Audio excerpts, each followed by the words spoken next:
Genesis chapter 25. Abraham married another wife named Keturah.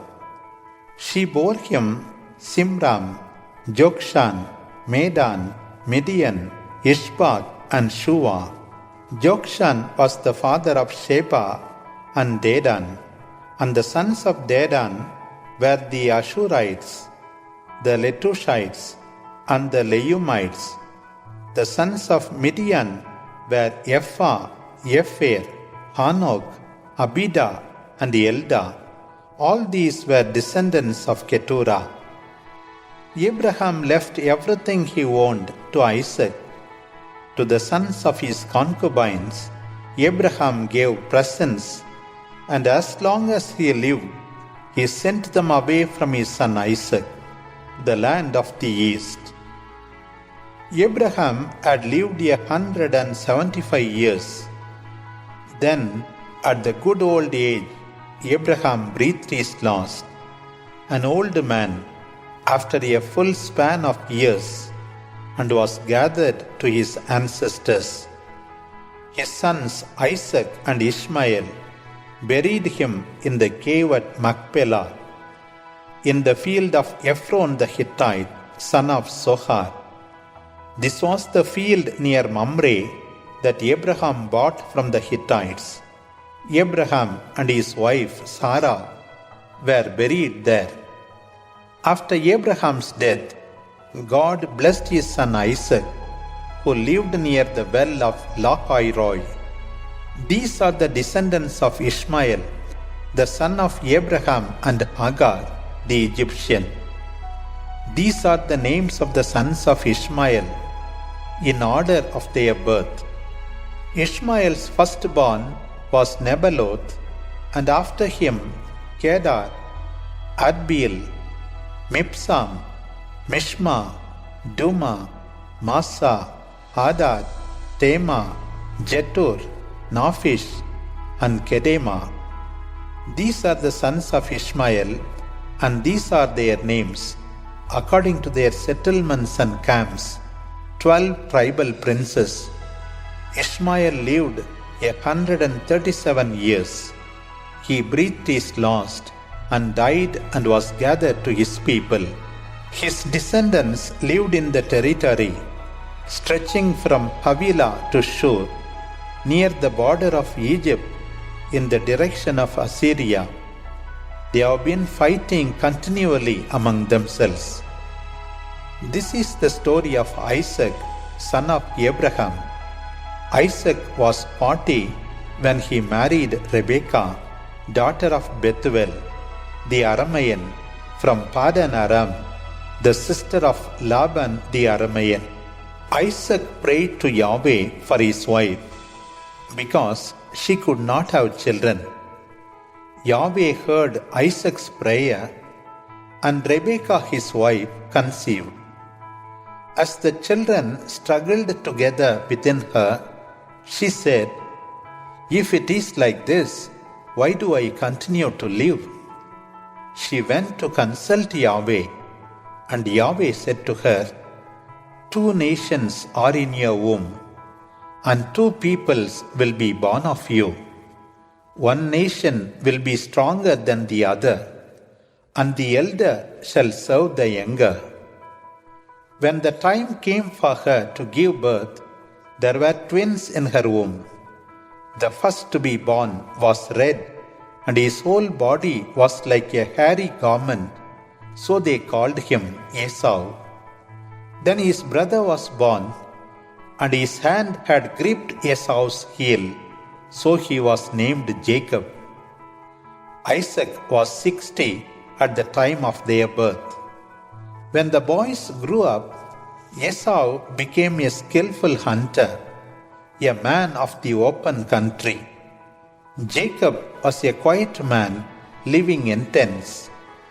Isaac, who had a liking for game, loved Esau, but Rebekah loved Jacob. Once, when Jacob was making a stew, Esau came back from the country, and he was famished. And he said to Jacob, Let me have some of that red stew, for I am famished. That is why he was also called Edom.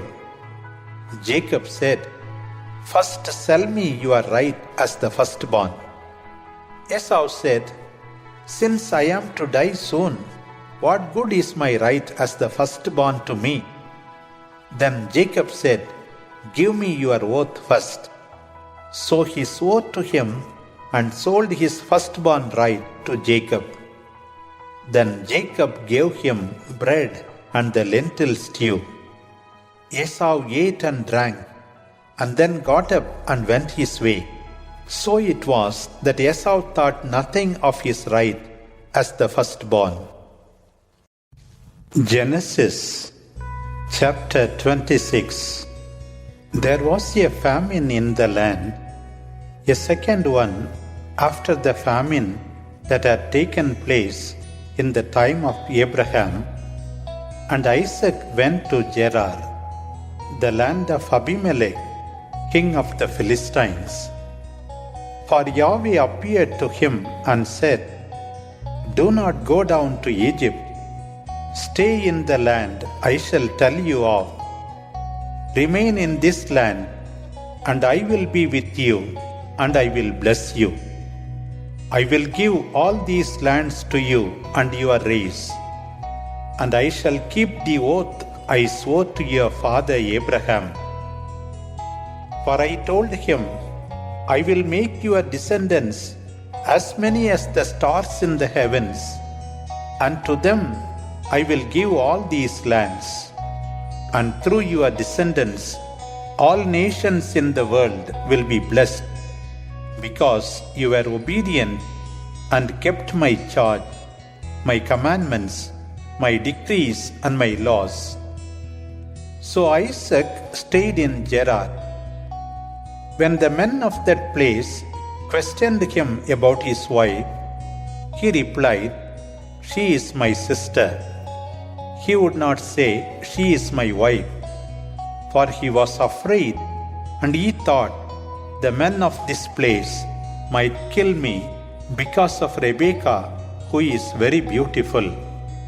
When Isaac had been there a long time, it happened that Abimelech, looking out of a window, saw Isaac caressing his wife Rebekah. Abimelech called Isaac and said, So she really is your wife? Why did you tell me that she was your sister? Isaac said to him, Because I thought that they might kill me on her account. Then Abimelech said, What is this you have done to us? One of my people could have slept with your wife, and you would have brought guilt on us.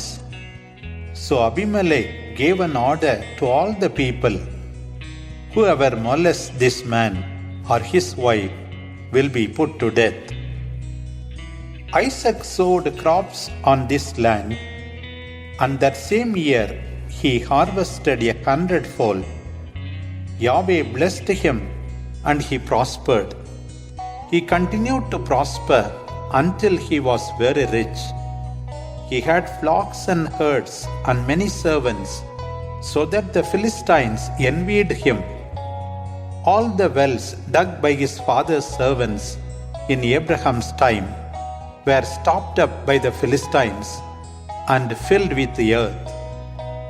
Abimelech said to Isaac, Go away from us, for you are more powerful than we are.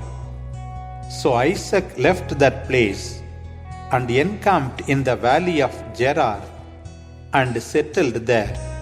Isaac opened up again the wells that had been dug in the time of his father Abraham, and that the Philistines had blocked up after Abraham's death. He gave these wells the names his father had given them. Isaac's servants dug in the valley and discovered there a fresh water spring. The herdsmen of Gerar quarreled with Isaac's herdsmen, saying, The water is ours. So he named the well Esek, because they squabbled about it. They dug another well, and there was quarreling about that as well. So he called it Sitna. He moved away from there and dug another well, and as no one quarreled over it, he called it Rehoboth, saying, "Now the Lord has made room for us, we shall prosper in the land." From there Isaac went to Beersheba, and Yahweh appeared to him the same night and said, "I am the God of Abraham your father. Do not be afraid, for I am with you. I will bless you and increase your descendants for the sake of my servant Abraham." Isaac built an altar there and called on the name of Yahweh. It was there he pitched his tent, and there his servants dug a well. Abimelech went to him from Gerar, together with Ahuzzath his friend, and Phicol, the commander of his forces. Isaac said to him, "Why have you come after me, seeing that you hate me and have sent me away?" They answered, "We have clearly seen that Yahweh is with you." So we said, "Let peace be sworn between us and you, and let us make a treaty. You will do us no harm, just as we have not interfered with you, but always treated you well and sent you away in peace. We know that you have Yahweh's blessing."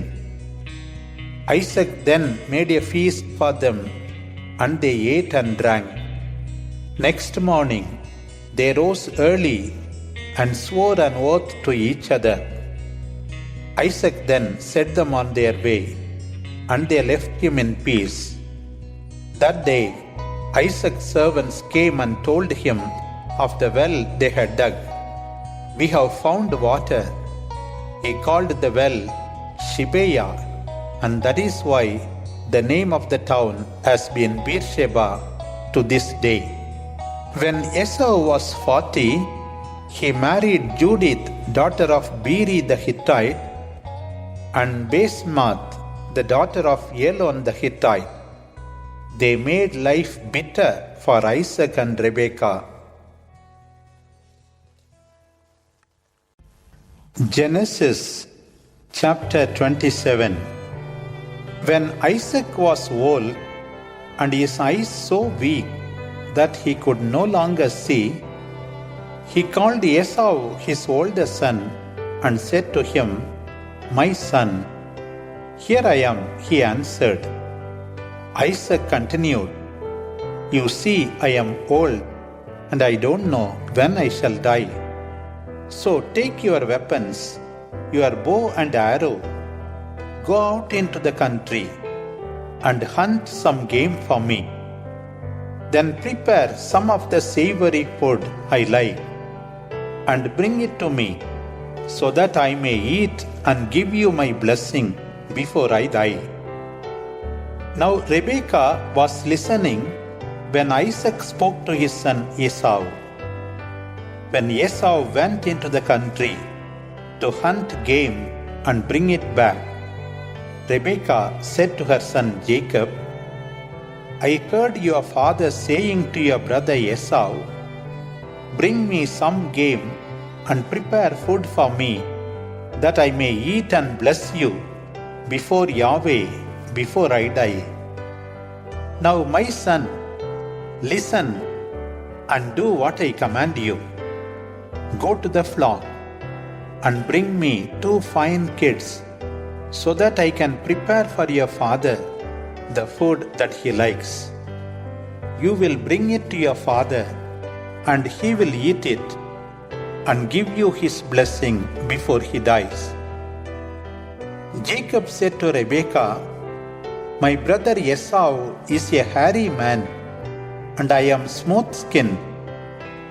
Perhaps my father will kill me, and I will seem to be tricking him, and so bring a curse on myself instead of a blessing." But his mother said, "Let the curse fall on me, my son. Only do what I tell you. Go and get the kids for me." So he went and got them and took them to his mother to prepare food that his father liked. Then Rebekah took the best clothes of her elder son Esau that she had in the house and put them on Jacob, her younger son. With the goat skin she covered his hands and the smooth part of his neck, and she handed to him the bread and food she had prepared. He went to his father and said, "Father." He answered, "Yes, my son. Who is it?" And Jacob said to his father, "It is Esau, your firstborn. I have done what you told me to do. Come, sit up and eat my game, so that you may give me your blessing." Isaac said, "How quick you have been, my son." Jacob said, "Yahweh, your God, guided me." Isaac said to Jacob, "Come near and let me feel you, my son, and know that it is you, Esau, my son, or not."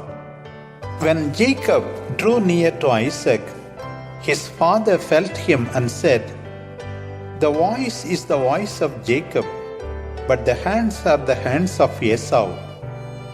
He did not recognize him, for his hands were hairy like the hands of Esau his brother, and so he blessed him. He asked, "Are you really my son Esau?" And Jacob answered, "I am." Isaac said, "Bring me some of your game, my son, so that I may eat and give you my blessing." So Jacob brought it to him, and he ate. And he brought him wine, and he drank. Then his father Isaac said to him, "Come near and kiss me, my son." So Jacob came near and kissed him. Isaac then caught the smell of his clothes and blessed him, saying, "The smell of my son is like the smell of a field which the Lord has blessed. May God give you of the dew of heaven and of the riches of the earth and abundance of grain and wine. Let people serve you and nations bow down before you. Be Lord over your brothers, and let your mother's sons bow down to you. Cursed be everyone that curses you, and blessed be everyone that blesses you." When Isaac had finished blessing him, and Jacob had just left Isaac's room, Esau came in from hunting. He also prepared food and brought it to his father and said to him, "Father, sit up and eat the game your son has prepared, so that you may give me your blessing." Isaac said, "Who are you?" "I am your son, your firstborn, Esau." Isaac trembled violently and said, "Who was it then that hunted game and brought it to me? I ate it all before you came, and I blessed him, and he will be blessed." On hearing his father's words, Esau gave a loud and bitter cry and said, "Bless me too, father." But Isaac said, "Your brother came deceitfully and took your blessing." Esau said, "Is it because he is called Jacob that he has supplanted me twice? First he took my birthright, and now he has taken my blessing." Then he asked, "Haven't you kept a blessing for me?" Isaac answered Esau, "I have made him your lord. I have given him all his brothers as servants. I have provided him with grain and wine. What can I do for you, my son?" Esau said to his father, Have you only one blessing? Father, bless me too. Then Esau wept aloud. Isaac then gave him this answer: Your dwelling place shall be far away from the riches of the earth, away from the dew of heaven above. You shall live by your sword, and you shall serve your brother. But when you win your freedom, you will throw off his yoke from your neck. Now Esau continued to hate his brother because of the blessing his father had given him, and he thought to himself, The time of mourning of my father is near. I shall then kill my brother Jacob. When Rebekah was told that her eldest son had said, she sent and called her younger son Jacob and said to him, Your brother Esau is consoling himself with the thought of killing you. Now, my son, listen to me and flee to Laban my brother in Haran. You will stay with him for a time until your brother's fury has cooled, and when he has forgotten his anger and what you did to him, I will send someone to bring you back. Why should I lose both of you on the same day? Rebekah said to Isaac, I am weary of my life because of the Hittite women. If Jacob marries a woman from this land, a Hittite like this, what value is there left in life for me? Genesis chapter 28. Isaac summoned Jacob and blessed him and commanded him, Do not marry a Canaanite woman. Go to Padan Aram, to the house of Bethuel, your mother's brother, and choose a wife for yourself from the daughters of Laban, your mother's brother. May God Almighty bless you and make you increase to become a group of nations. May He grant you and your descendants the blessings of Abraham, so that you may take possession of the land where you live now, and that Yahweh gave to Abraham. Isaac sent Jacob away, and he went to Padan Aram, to Laban, the son of Bethuel the Aramean, brother to Rebekah. Esau saw that Isaac had blessed Jacob and sent him to Padan Aram to choose a wife for himself, and in blessing him had commanded him, Do not marry a Canaanite woman. And in obedience to his father and mother, Jacob had gone to Padan Aram. So Esau understood how displeasing the Canaanite women were to his father Isaac. So he went to Ishmael and chose a wife for himself, besides those he already had, Mahalath, daughter of Ishmael, son of Abraham and sister of Nebaloth. Jacob left Beersheba and set out for Haran. When he reached a certain place, the sun had set, and he spent the night there. He took one of the stones that were there, and using it as a pillow, he lay down to sleep. While Jacob was sleeping, he had a dream in which a ladder stood on the earth, with its top reaching to heaven, and on it were angels of God going up and coming down. And Yahweh was standing there near him and said, I am Yahweh, the God of your father Abraham and the God of Isaac. The land on which you sleep I give to you and your descendants. Your descendants will be numerous like the specks of dust of the earth, and you will spread out to the west and the east, to the north and the south. Through you and your descendants, all the nations of the earth will be blessed. See, I am with you, and I will keep you safe wherever you go.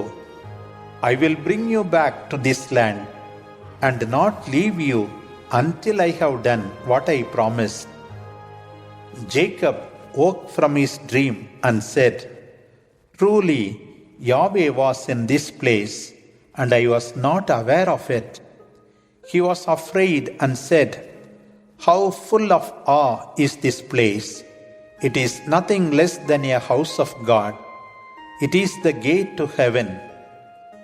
Then Jacob rose early and took the stone he had put under his head and set it up as a pillar and poured oil on the top of it. He named that place Bethel, although before that it was called Luz. Then Jacob made a vow, "If Yahweh will be with me and keep me safe during the journey I am making, if He gives me bread to eat and clothes to wear, and if I return in peace to my father's house, then Yahweh will be my God.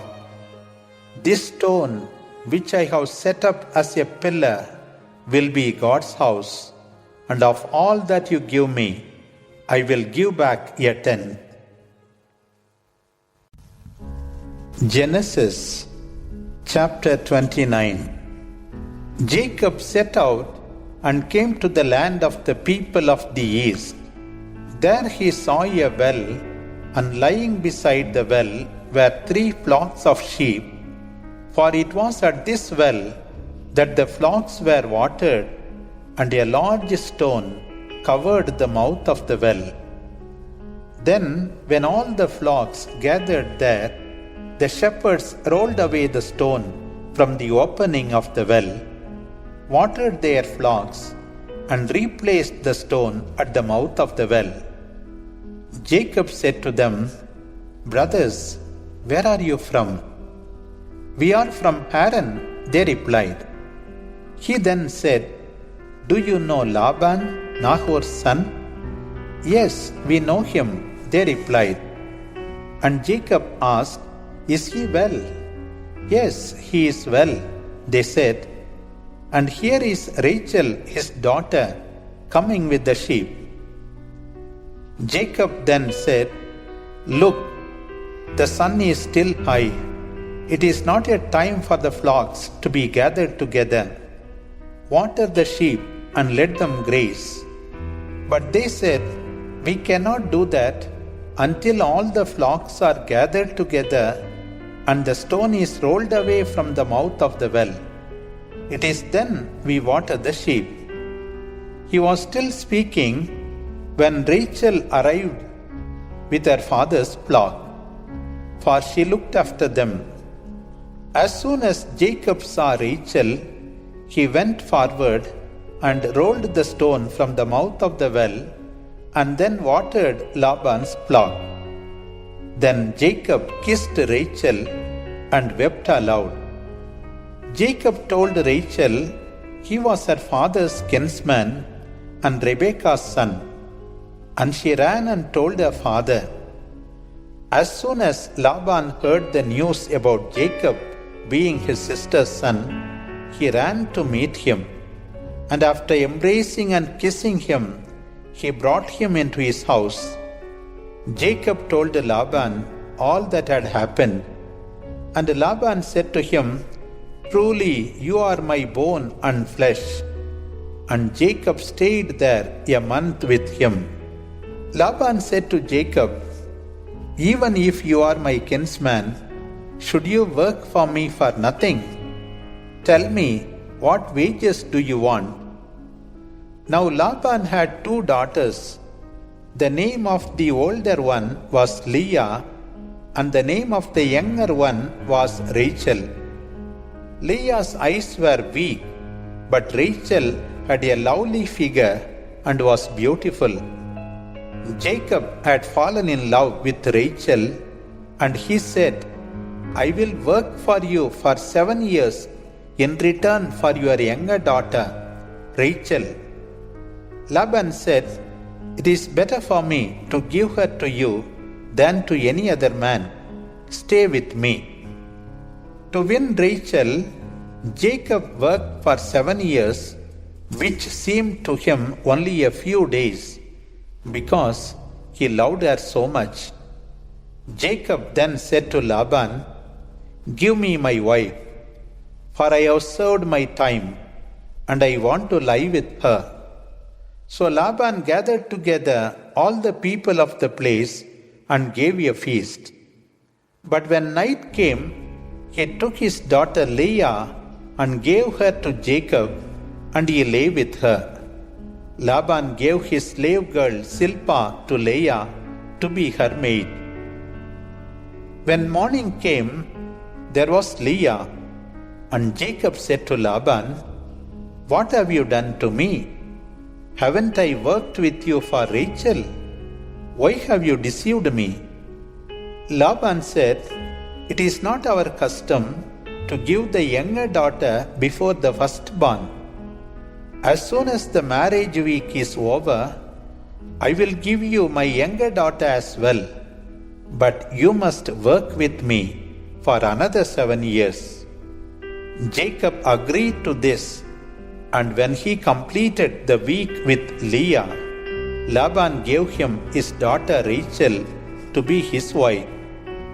Laban gave Rachel his slave girl Bilhah to be her maidservant. So Jacob slept with Rachel as well, and he loved Rachel more than Leah. And he continued working for Laban another 7 years. As Yahweh saw that Leah was not loved, he let her have children. But Rachel was barren.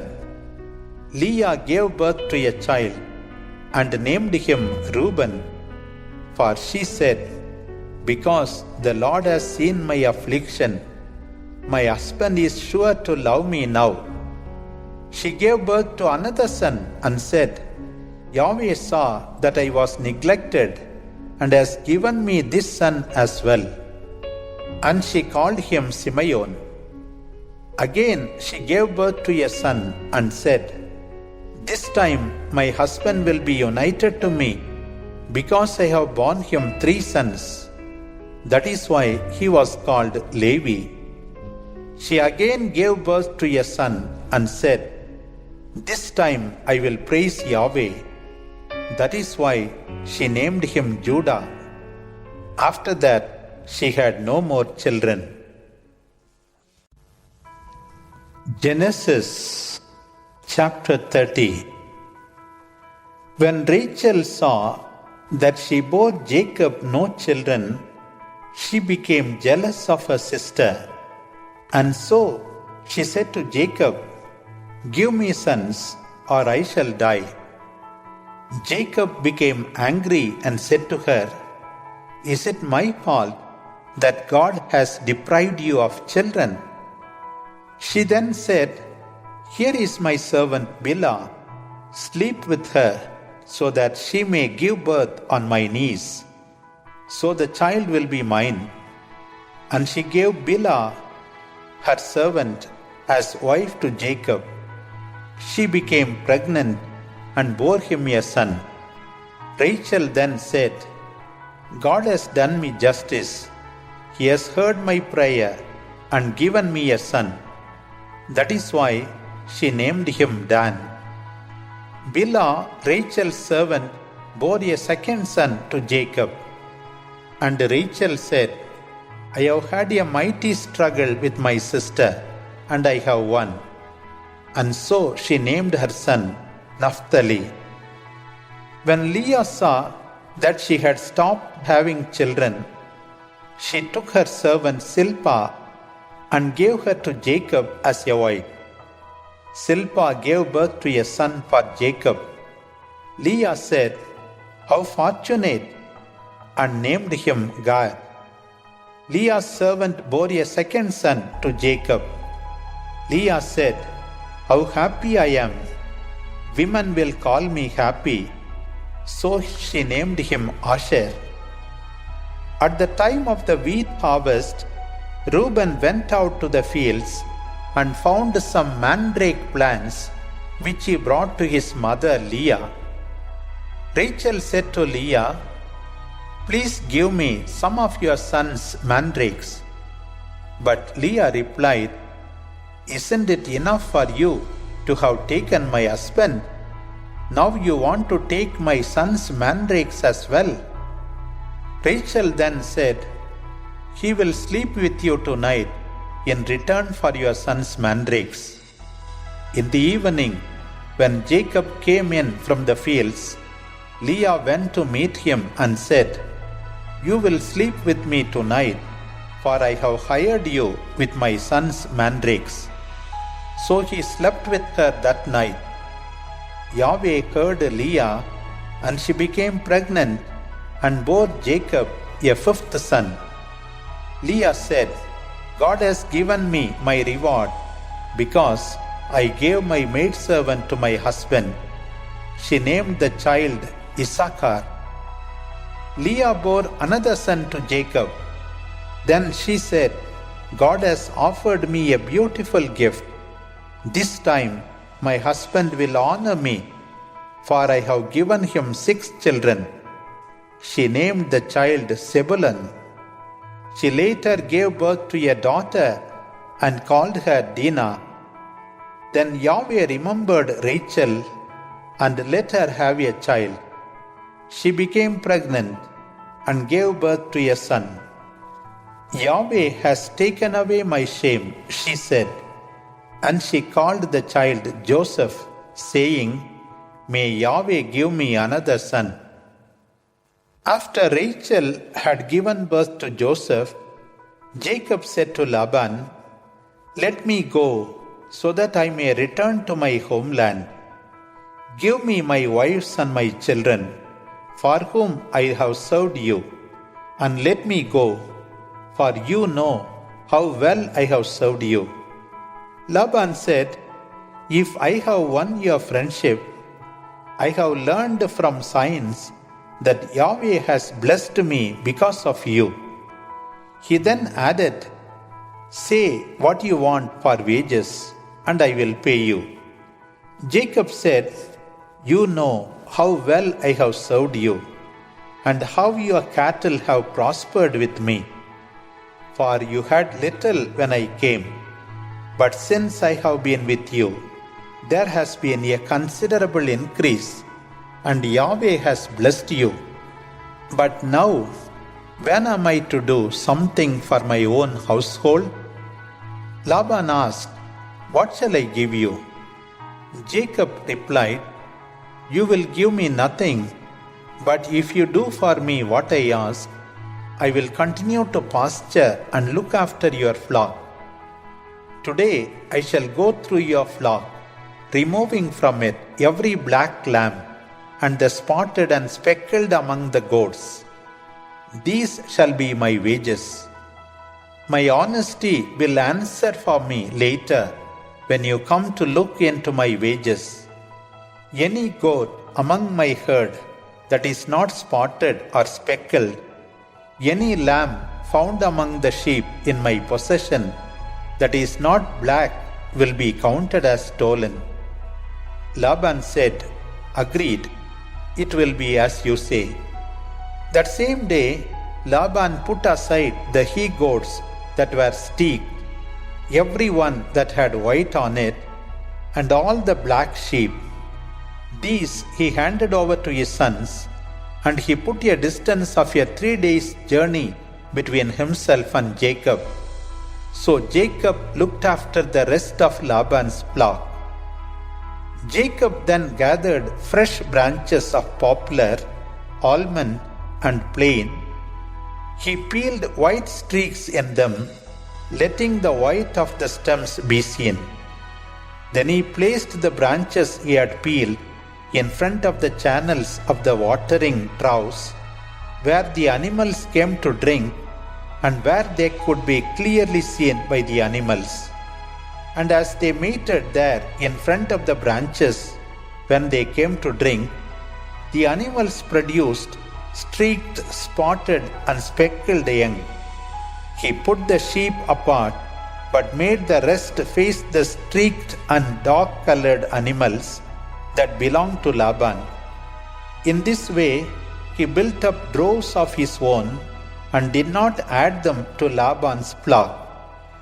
Whenever the stronger of the ewes were breeding, Jacob put the branches in the channels in front of the eyes of the ewes, so that they could mate there among the branches. But for the feebler ewes, he did not put them there, so that the feebler were for Laban and the more robust for Jacob. In this way, he became extremely rich with a great number of sheep, maidservants and menservants, camels and donkeys. Genesis chapter 31. Jacob learned that the sons of Laban were saying, "Jacob has taken everything our father owned, and it is at our father's expense that he has accumulated this fortune." Jacob understood from Laban's expression that his attitude towards him was no longer the same. Then Yahweh said to Jacob, "Go back to your homeland, the country of your kinsmen. I will be with you." Jacob had Rachel and Leah called to the field where his flocks were. There he said to them, "I see that your father no longer looks kindly on me, but the God of my father has been with me.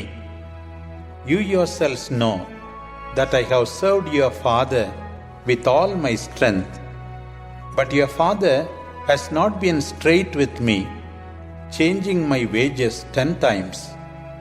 But God has not allowed him to do me harm. Whenever he said, 'The spotted ones will be your wages,' then all the ewes had spotted lambs. And whenever he said, 'The streaked ones will be your wages,' then all the ewes produced streaked lambs. It is God who has taken your father's livestock in that way and has given it to me. For in the breeding season, when I was looking up, I saw in a dream that the rams mating with the ewes were streaked, spotted, or speckled. And the angel in the dream said to me, 'Jacob.' 'Here I am,' I replied. He then said, 'Look up and see that all the rams mating with the ewes are streaked, spotted, or speckled. I have seen all that Laban has done to you. I am the God who appeared to you at Bethel, where you anointed a pillar and vowed to me by oath. Now get ready, leave this country, and return to the land of your birth.' Then Rachel and Leah replied, 'Have we still any share in the inheritance of our father's estate? Haven't we been regarded by him as foreigners, since he has told us, and well and truly used up our money? Surely all the fortune that God has taken from our father belongs to us and to our children. So do then all that God has told you.' So Jacob got ready and put his children and his wives on camels.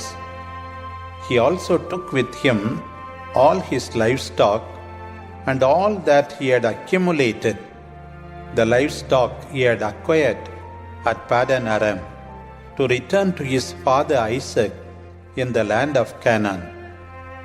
Rachel then took advantage of Laban. While he was shearing his sheep, she stole her father's family gods. So Jacob tricked Laban in not letting him know he was running away.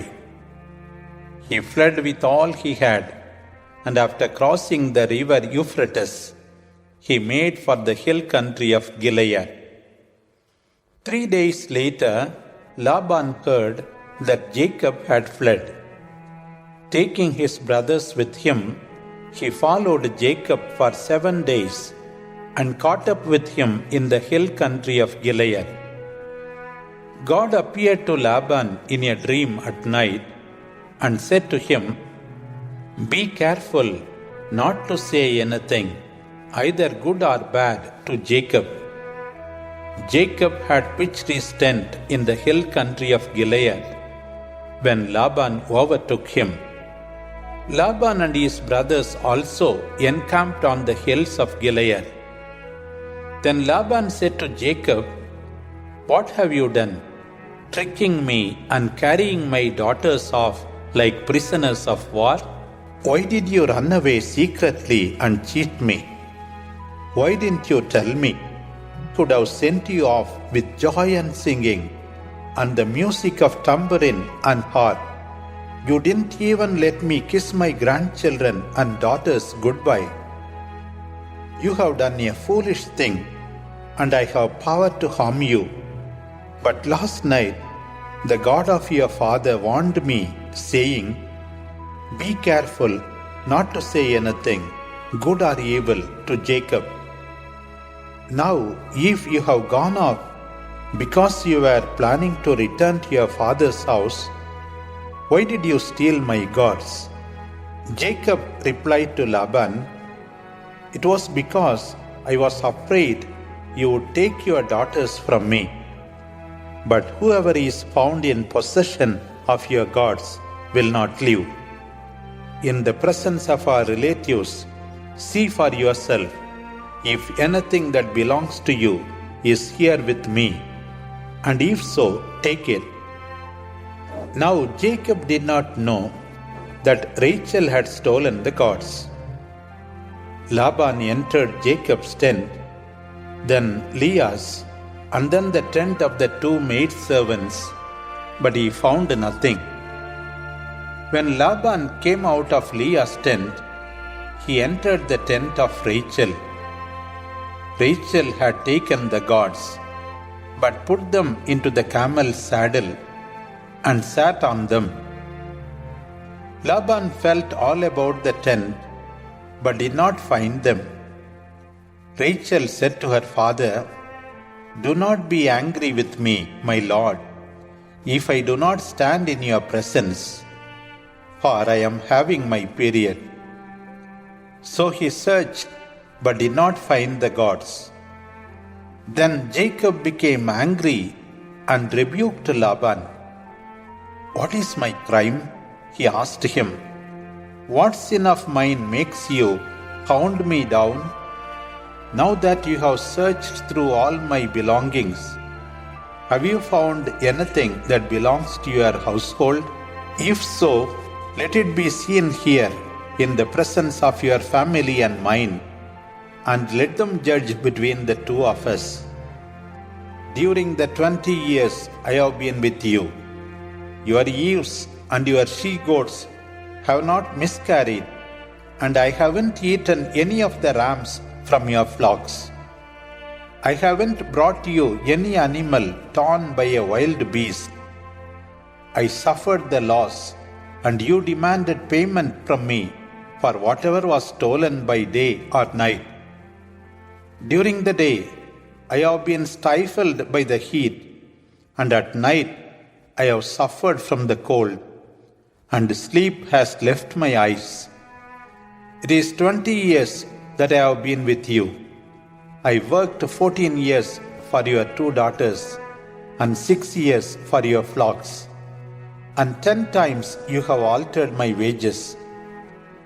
If the God of my father Abraham and the fearsome God of Isaac had not been with me, you would have sent me away empty-handed. But God has seen my hardship and the toil of my hands, and last night he passed sentence." Laban answered and said to Jacob, "The daughters are my daughters, the children are my children. These sheep are my sheep, and all that you see are mine. How can I harm today these daughters of mine or their children? Come now, let us make a treaty, you and me, and let it be a witness between us. Jacob took a stone and set it up as a pillar. He then said to his kinsmen, "Collect stones." So they gathered stones and piled them up, and they ate there by the pile. Laban called it Jehar Sagaduta, and Jacob called it Galeed. Laban said, "This pile of stones is a witness between you and me today." That is why it was called Galeed, and it was also known as Mizpah, because Laban had said, "May Yahweh watch between me and you, when we are no longer in sight of each other. If you harm my daughters, or take other wives besides my daughters, even though no man is with us, remember that God is witness between you and me." Then Laban said to Jacob, "Here is the pile and the pillar which I have set between you and me. This pile and this pillar will witness that I will not pass beyond this pile to harm you, and that you will not pass beyond this pile and pillar to harm me. May the God of Abraham and the God of Nahor judge between us."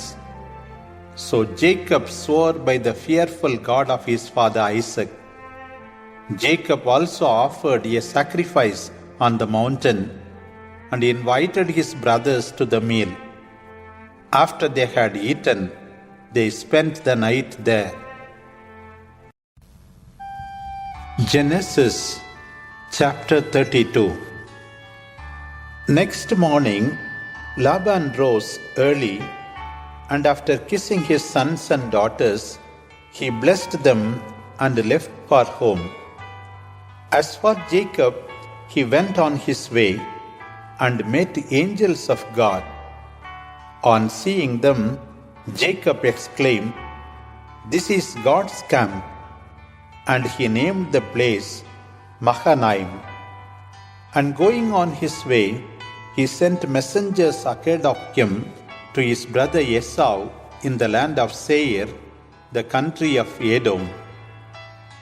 Jacob sent Esau this message, "I have been staying with Laban until now.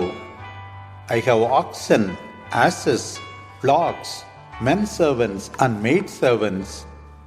I have sent to tell you this, my lord, that you may receive me kindly." The messenger returned and said to Jacob, "We went to your brother Esau, and he is already coming to meet you with 400 men." Jacob was full of fear and distress. He then divided the people with him and the flocks, the herds and camels into 2 camps, thinking, "If Esau attacks one camp, the other will escape."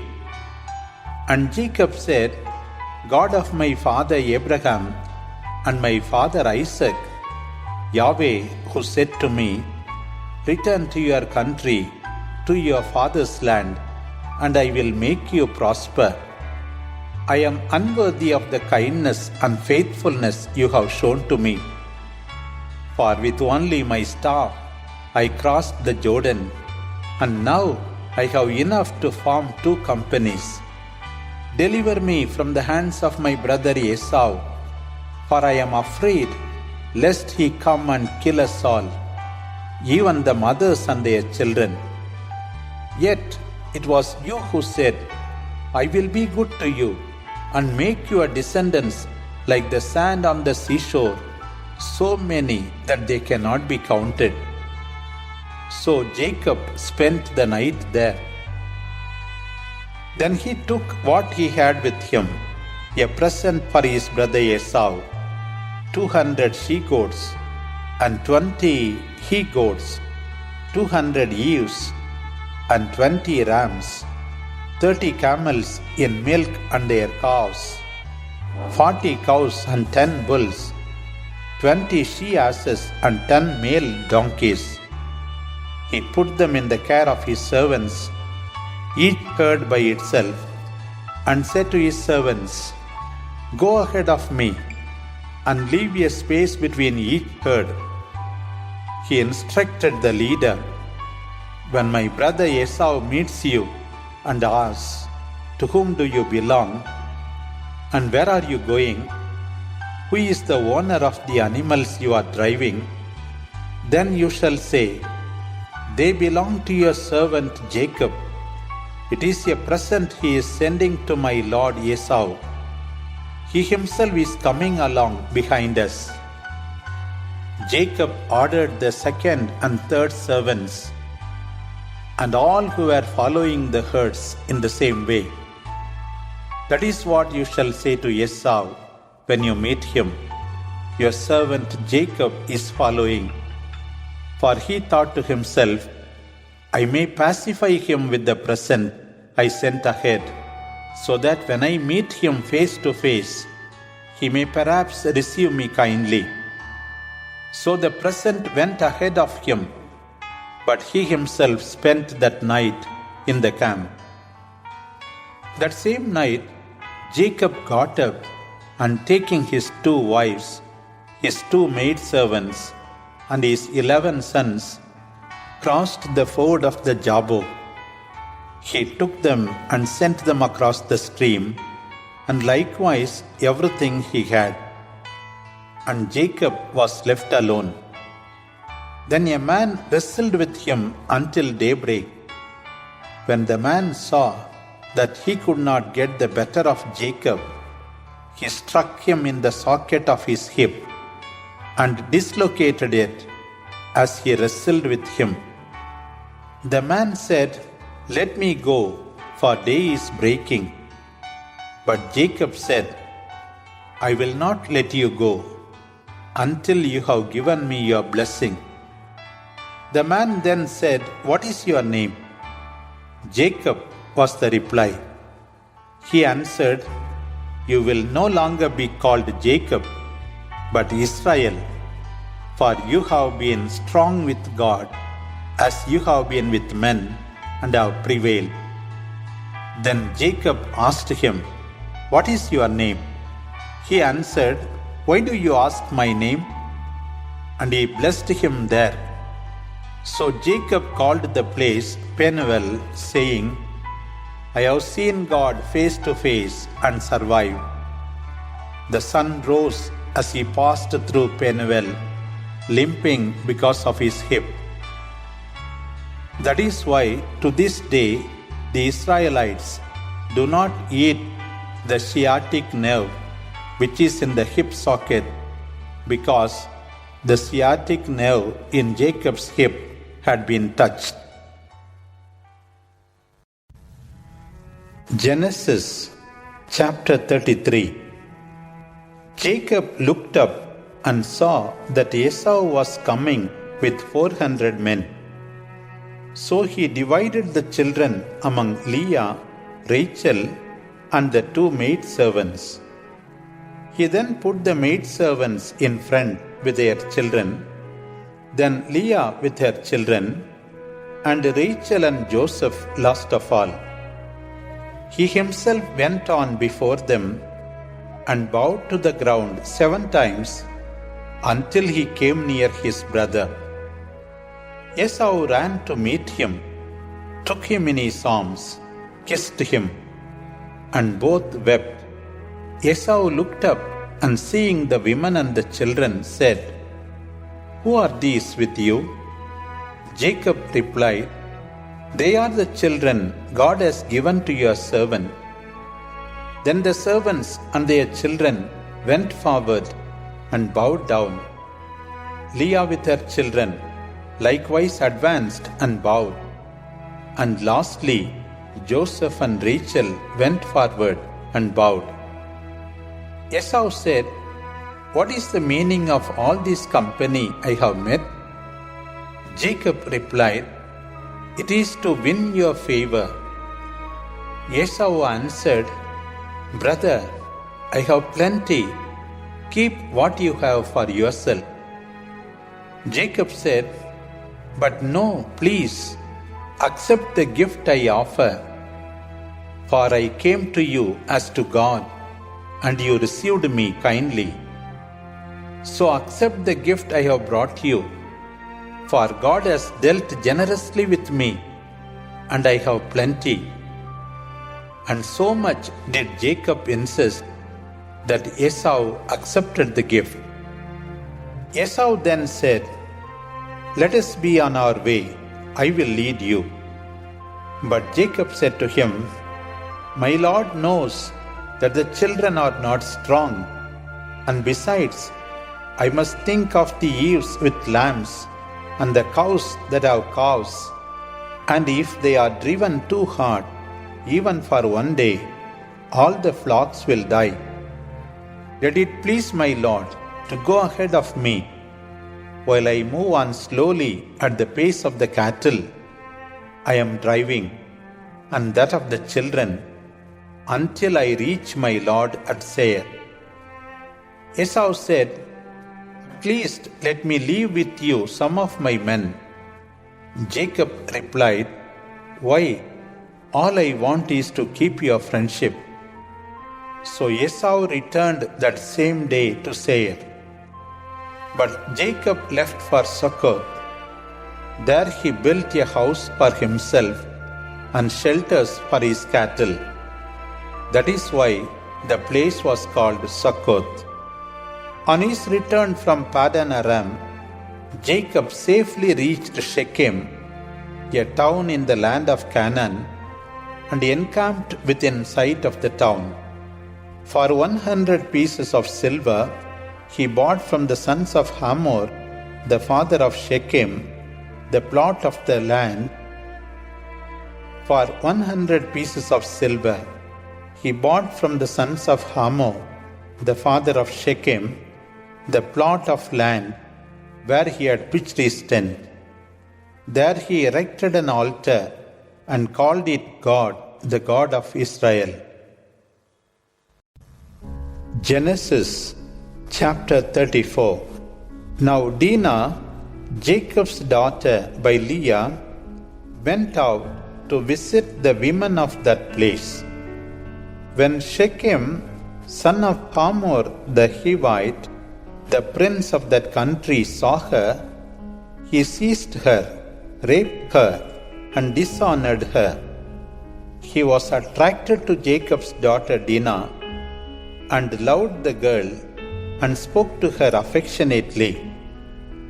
Shechem said to his father Hamor, "Get me this girl to be my wife." Now Jacob heard how his daughter Dinah had been dishonored, but said nothing until his sons who were in the fields with his cattle came home. Hamor, father of Shechem, went to speak with Jacob. When Jacob's sons returned from the fields and heard what had happened, they were indignant and very angry that Shechem had committed what was a crime in Israel by lying with Jacob's daughter, something which should never be done. But Hamor spoke to them, saying, "Shechem, my son, deeply loves your daughter. Please give her to him to be his wife. Let us intermarry. Give us your daughters, and take our daughters for yourselves. You will settle with us, and the land is there before you, to live in it, travel through it, and acquire property in it."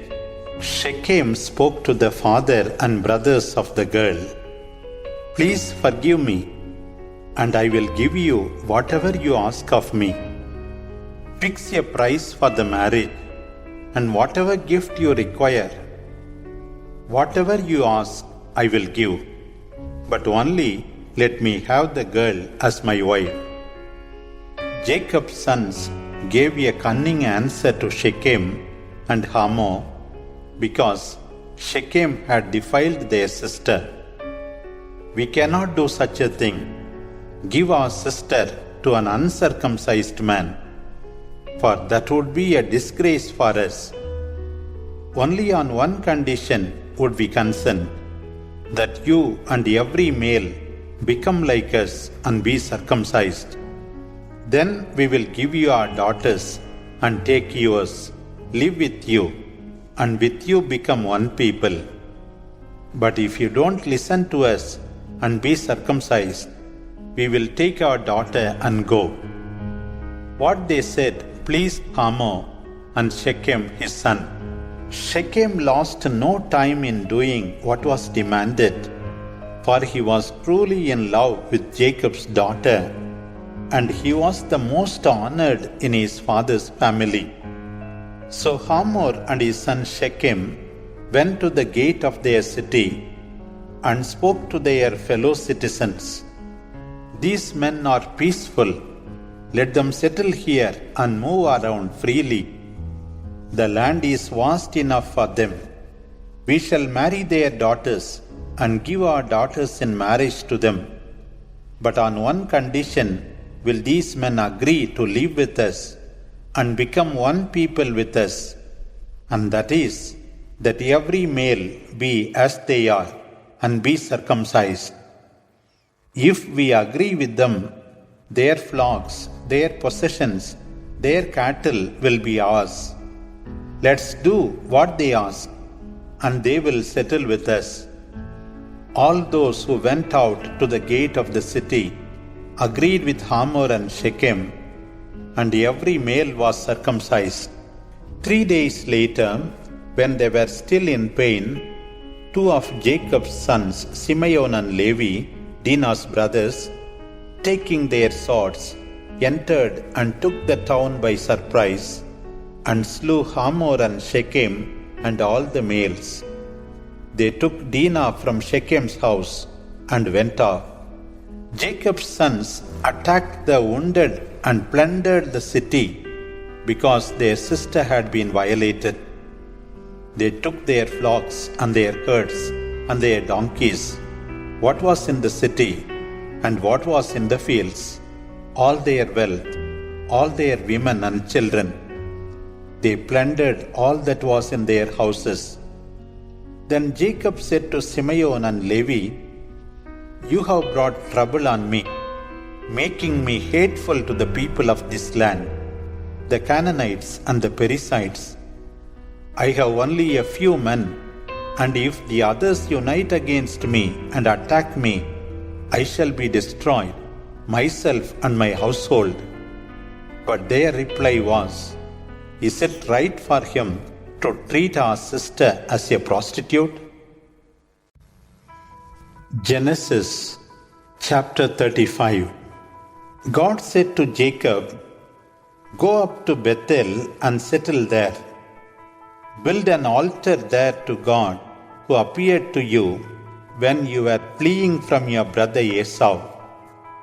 Jacob said to his family and to all those who were with him, "Get rid of the foreign gods you have with you.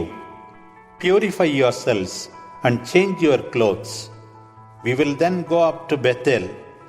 There I will make an altar to God who helped me when I was in trouble and who was with me during my journey." So they gave Jacob all the foreign gods they had, as well as their earrings, and Jacob hid them under the oak that was near Shechem. They then left, and a terror fell on all the surrounding towns, with the result that no one followed in pursuit of them. When Jacob and all those with him came to Luz in Canaan, which is Bethel, he built an altar there and called the place El Bethel, because it was there that God had shown himself to him when he was fleeing from his brother. At that time, Rebekah's nurse Deborah died and was buried below Bethel near the oak. That is why it was called the Oak of Tears.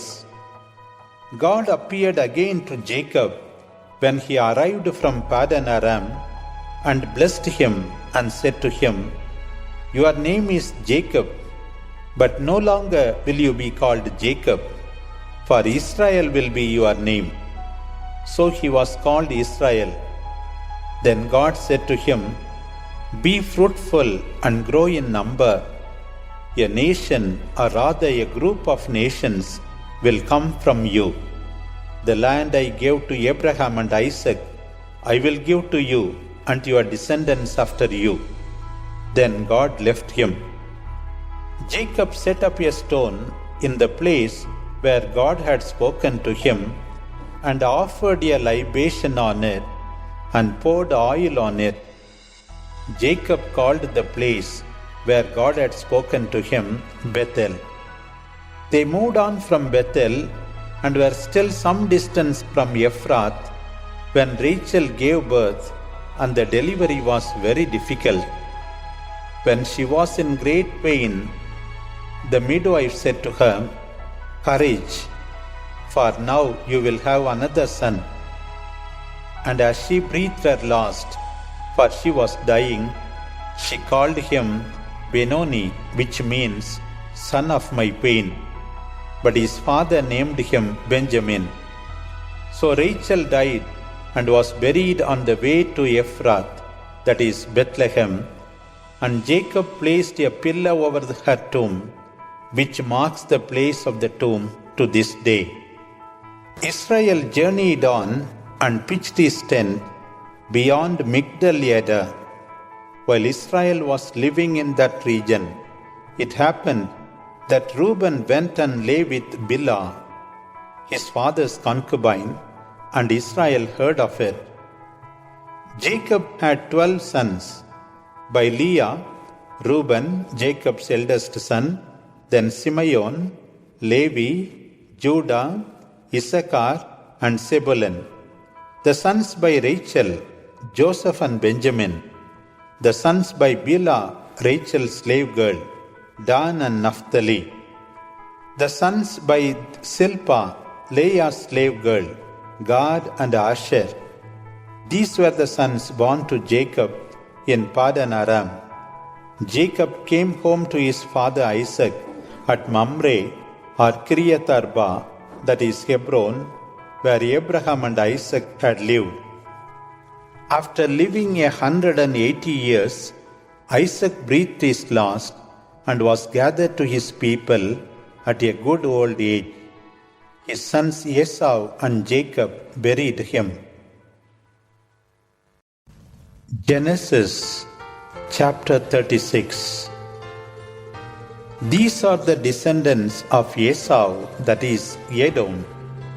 Esau married women of Canaan: Ada, the daughter of Elon the Hittite; Oholibamah, the daughter of Anna, the son of Sibeon the Horite; Basemath, the daughter of Ishmael and sister of Nebaloth. Ada bore to Esau Eliphaz, Basemath bore Reuel, Oholibamah bore Joish, Jalam, and Korah. These are the sons of Esau, born to him in the land of Canaan. Esau, with his wives, his sons and daughters, all the members of his household, his livestock, all his cattle, and all the goods he had acquired in the land of Canaan, left for the land of Seir, far removed from his brother Jacob. For they had acquired too much to live together. The land where they were living at that time could not support them both because of their cattle. That is why Edom settled in the hilly country of Seir. Esau is Edom. These are the descendants of Esau, the father of Edom, in the mountainous region of Seir. These are the names of Esau's sons: Eliphaz, the son of Ada, Esau's wife, and Reuel, the son of Basemath, Esau's wife. The sons of Eliphaz were Teman, Omar, Sepho, Gatam, Kenas. Eliphaz, son of Esau, had Timnah for concubine, and she bore him Amalek. These are the sons of Ada, Esau's wife. These are the sons of Reuel: Nabat, Serah, Shammah, Misa. These are the sons of Basemath, Esau's wife. These are the sons of Esau's wife, Oholibamah, daughter of Anna, son of Sibeon. She bore him Joish, Jalam, and Korah. These are the chiefs of the sons of Esau. The sons of Eliphaz, firstborn of Esau: Chief Teman, Chief Omar, Chief Sepho, Chief Kenaz, Chief Gatam, Chief Amalek. These are the chiefs of Eliphaz in the land of Edom. These are the sons of Ada. And these are the sons of Reuel, son of Esau: Nahath, Serah, Shammah, Missa. These are the chiefs of Reuel in the land of Edom. These are the sons of Basemath, Esau's wife. And these are the sons of Oholibamah, Esau's wife: Chief Jeush, Jalam, Korah. These are the chiefs of Esau's wife Oholibamah, daughter of Anna. These are the sons of Esau. This is Edom, and these are their chiefs. These are the sons of Seir the Horite, inhabitants of the land: Lotan, Shobal, Sibeon, Hannah, Dishon, Eser, Dishan. These are the chiefs of the Horites, the sons of Seir in the land of Edom.